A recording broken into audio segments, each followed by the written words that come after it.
اللهم لك صمت وعلى رزقك أفطرت وعليك توكلت. اللهم أعنا على صيامك وقيامك واعتق رقابينا من النار في هذا الشهر الكريم يا رب العالمين.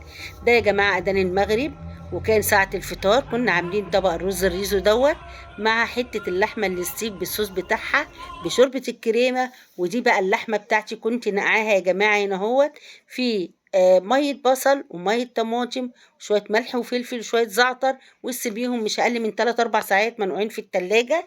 وبعد كده يا ست البنات هنيجي بقى نعمل الخلطه بتاعه الرز الريزو. كان قمر اللهم بارك، كان في منتهى الجمال. الطبق اللي انتوا شفتوه في اول الفيديو ده يا جماعه، ابني بيحلف لي 100 يمين لما بيخش مطعم يقول لي يا ماما اطلب الطبق دوت الرز الريزو مع حته الستيك مع شوربه الكريمه مش اقل من 350 400 جنيه وقطعه واحده. لا احنا بقى هنعمله في بيتنا بطريقه جميله وسهله.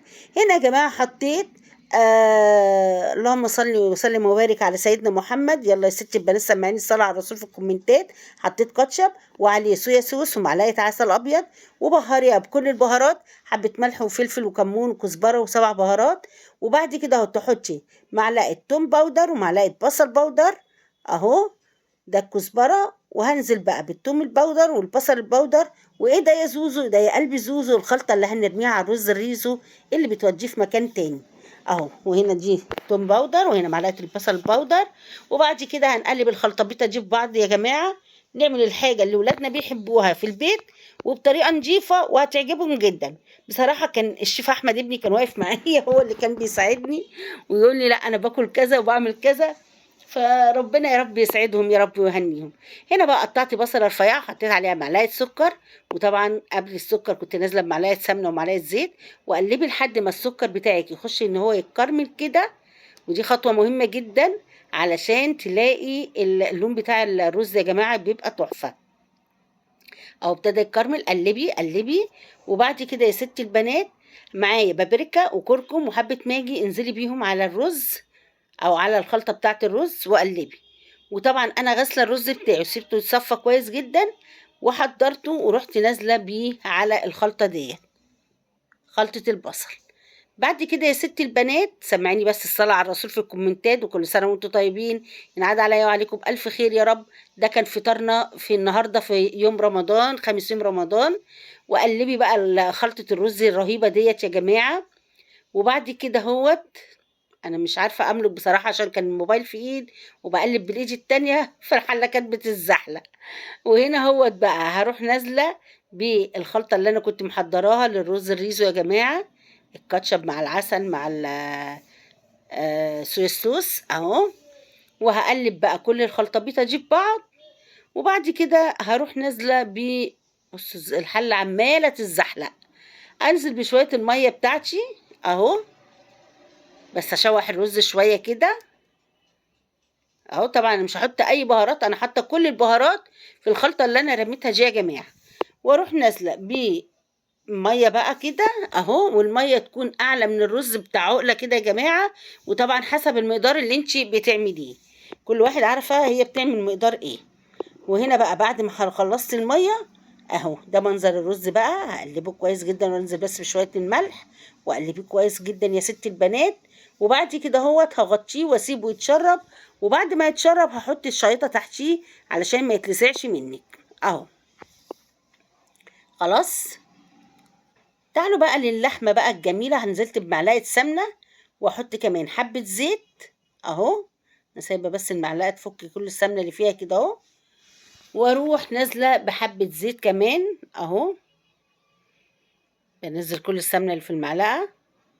نزلت بقى بحبه الزيت كده اهو علشان يبقى سمنه وزيت اهو. حبه الزيت اهو بجيبهم في الجناب كده عشان تبقى كلها زي بعضها.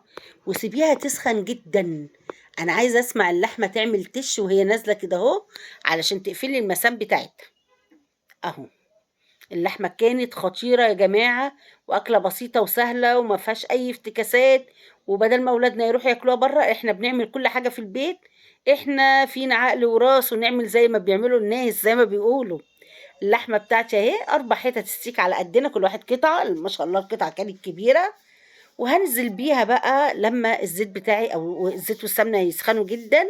هروح نازلة بقطع اللحمة بتاعتي واحدة جنب واحدة كده اهو ترصيهم اهو. اهو، وانزل بالتانية واجي التالتة.